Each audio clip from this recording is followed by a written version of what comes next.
नाम इनका न जाने क्या था, मगर गांव में सभी उन्हें सेबू के नाम से पुकारते थे।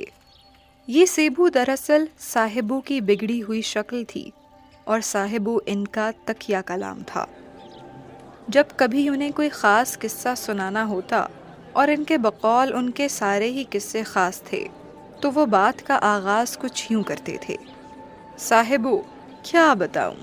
और इसके बाद जो बताना शुरू करते तो जब तक सेबू चचा के घर से कोई बुलावा ना आ जाता, वो सुबह से शाम तक बैठे अपना किस्सा सुनाते रहते। हजारों जाती किस्से उनकी पोटली में बंधे रहते थे, जिन्हें वो वक्तन फवक्तन गांव की महफिलों और डेरों में सुनाया करते। सच कहूँ तो उनके किस्से दिलचस्प होते थे, इसलिए सुनने वाले भी जब तक बैठ सकते बैठे रहते। एक जाता तो दूसरा आ जाता। सेबू चाचा को सामईन की कमी ना थी। देखने में वो इतने धान पान से थे कि जरा सी तेज हवा चले तो आंधी में उड़ते शॉपर की तरह उड़ने लगे। मगर बातें उनकी ऐसी बड़ी बड़ी कि अल अमान। कोई अपने किसी शौक या कारनामे का जिक्र करता तो उन पर फर्ज हो जाता कि वो भी इस हवाले से अपना कोई कारनामा सामईन के सामने जरूर पेश करें। कोई अपने खेत में बैलों के हल चलाने की बात कर रहा है तो सेबू चचा के बकौल वो तो जवानी में इतने ताकतवर थे कि खेत में दौड़ लगाकर मिट्टी नरम कर लिया करते थे। किसी ने मीठे के शौक का जिक्र किया तो बकौल सेबू चचा, क्या ही किसी और को होगा जो मीठा मुझे पसंद था। किलो 2 किलो सूजी का हलवा तो मैं बिना डकारे मिनटों में खा लिया करता था। एक बार गांव की ईदगाह के साथ वाले मैदान में बच्चे गुली डंडा खेल रहे थे। सेबू चचा का वहां से गुजर हुआ तो खेलते हुए बच्चों के पास आ खड़े हुए। किसी बच्चे ने खेलने की पेशकश की तो उन्हें अपना किस्सा याद आ गया। अरे बच्चों, तुम आजकल के लड़कों को तो गुली डंडा खेलना आता ही कहाँ है। गुली डंडा तो हम खेला करते थे। एक दफा दोस्तों यारों के साथ गांव के मशरकी समत वाले मैदान में खेल रहे थे। दोस्त डंडे से गुली को जर्ब लगाते और वो फुदक के चंद कदम दूर जा गिरती। हमारी बारी आई तो हमने डंडा हाथ में पकड़ा, गुली को जर्ब लगाई तो वो उड़ी और ऐसी जोर से उड़ी कि कुछ दूर तो हवा में सबकी नजरों ने इसका पीछा किया, लेकिन फिर वो कहाँ गई कुछ पता ना चला। गांव में हर गली मोहल्ला छान मारा, गुली ना मिली। आखिर थक हार कर सब बैठ गए। कुछ दिन गुजरे थे कि साथ वाले गांव से कुछ लोग हमारे अब्बा से मिलने आए। उन्होंने जिक्र किया कि चंद दिन पहले आसमान से एक अजीबो गरीब शय तेज आवाज के साथ हमारे खेतों में आ गिरी। यूं लगा कोई जहाज खराब होकर आन गिरा है। हम सब घबरा कर खेतों में पहुंचे तो आधी फसल तबाह हो चुकी थी और दरमियान में लकड़ी की एक गुली पड़ी थी। शक्लो शबाहत की तस्दीक की तो मालूम हुआ कि वो हमारी ही गुली थी, जो हमारे डंडे की ज़र्ब से हमसाया गांव के खेतों में जा गिरी थी। बच्चे सेबू चाचा का किस्सा सुनकर हंसने लगे तो वो बुरा मान गए।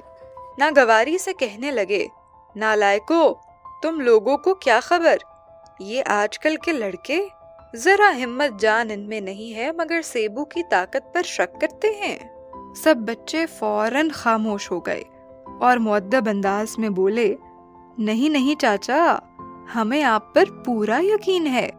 अभी भी आपकी सेहत बताती है कि आप वाकई बड़े अच्छे खिलाड़ी रहे होंगे। कोई भी सेबू चाचा को नाराज नहीं करना चाहता था, वरना इतनी मजे मजे की बातें कहाँ सुनने को मिलती, और वो भी इतने वसूख और एतमाद से कि अगले को मानते ही बने। इनके किस्से सच थे या मनगढ़ंत, ये तो इल्म नहीं, मगर इनका पुख्ता लहजा और अंदाज़े बयां इतना दिलचस्प होता कि ख्वाह मख्वाह यकीन करने को जी चाहने लगता। अलिफ लैला में अगर वजीर की बेटी की जगह हमारे सेबू चचा को कहानियां सुनाने का मौका मिलता तो कहानियों का ये सिलसिला 1000 रात तक महदूद ना रहता, बल्कि उम्र भर चलता ही रहता। एक बार किसी महफिल में एक हजरत ने रात भर मच्छरों से होने वाली धींगा मुश्ती का जिक्र किया। کہ کمبخت باریک سوئی نما ڈنگ سے کتنا خون پی جاتے ہیں۔ سیبو چاچا نے یہ بات سنی تو خوب کھلکھلا کر ہنسے اور بولے، حد ہے بھائی، تم آج کل کی نسل کی ایک مچھر کے ڈنگ سے گھبرا جاتے ہو؟ اس ننھی مخلوق کی حیثیت ہی کیا ہے آخر؟ مچھر والے حضرت نے احتجاج کیا، اجی سیبو صاحب، یوں نہ کہیے، یہ ایک مچھر نمرود کی ناک میں گھسا تھا تو جان لے کر ہی چھوڑی تھی۔ سیبو چاچا نے اس کی بات سن کر ناک سے مکھی اڑائی اور بولے، ارے جاؤ میاں، چھوڑو اس مچھر کے قصے، تم ہماری سنو، اس مچھر کو تو تم بھول ہی جاؤ گے۔ سب کے کان سیبو چچا کی طرف متوجہ ہو گئے۔ انہوں نے آستینیں اوپر چڑھائیں اور بات شروع کی، لو بھائی صاحبو، قصہ کچھ یوں ہے کہ ایک روز ہم رات کے اندھیرے میں گاؤں واپس آ رہے تھے۔ ہر طرف گھٹا ٹوپ اندھیرا تھا اور ہم تیز تیز قدم چلاتے پیدل چلے جا رہے تھے۔ اجی نہیں، تیز تیز قدم اٹھانے کا ہرگز مطلب نہیں کہ ہم رات کے اندھیرے یا چور ڈاکوؤں سے گھبراتے تھے۔ ہمارا نام سن کر تو بڑے سے بڑا سورما گھبرا کر پانی مانگنے لگتا تھا۔ بس ہم تیز چلنے کی عادی تھے، اور تیز چلنے سے یاد آیا کہ کیا دوڑا کرتے تھے ہم۔ ایک بار تو کسی چور کا پیچھا کرتے ہوئے اتنا دوڑے کہ خود چور سے آگے نکل گئے۔ بیچارہ چور ہی تھک ہار کر بیٹھ گیا اور پیچھے سے ہمیں آواز دی کہ لو بھائی، میں نے ہار مان لی۔ اس سے پہلے کہ سیبو چچا جوش خطابت میں کہیں سے کہیں نکل جاتے، حاضرین محفل میں سے کسی نے آواز دی، سیبو چچا، آپ ہمیں رات کو گاؤں واپسی کا قصہ سنا رہے تھے۔ ارے ہاں، ہم بھولے نہیں، ہماری یادداشت ابھی بھی اتنی اچھی ہے کہ چاہو تو الٹی گنتی سن لو۔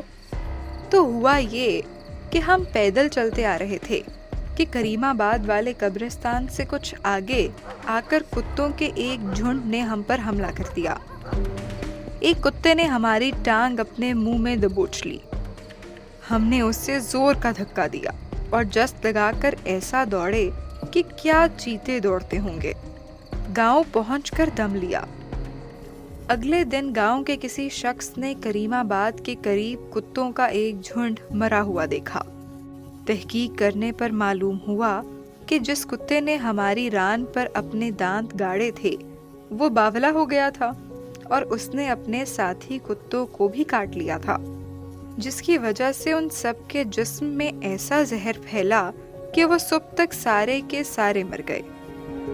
حاضرین محفل نے سیبو چچا کو خوب داد دی کہ ان کی خون کی دہشت سے ایک کتا بھی باولا ہو گیا اور باقی کتوں کو ساتھ لے مرا۔